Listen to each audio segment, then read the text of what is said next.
अस्सलामु अलैकुम वरहमतुल्लाहि वबरकातुहू।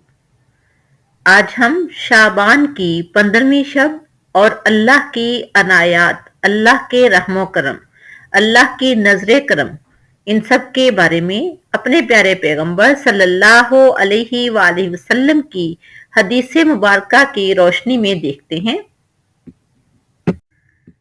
इब्ने माजा की हदीस नंबर 1390 में हजरत अबू मूसा अशरी रजी अल्लाह ताला अन्हो से रवायत है कि रसूलुल्लाह सल्लल्लाहु अलैहि वालैहि वसल्लम ने फरमाया, अल्लाह सुब्हानहू व ताला शाबान की 15वीं शब में अपनी तमाम मखलूक की तरफ नजरे रहमत फरमाकर उनकी मगफरत फरमा देते हैं, सिवाय दो शख्सों के।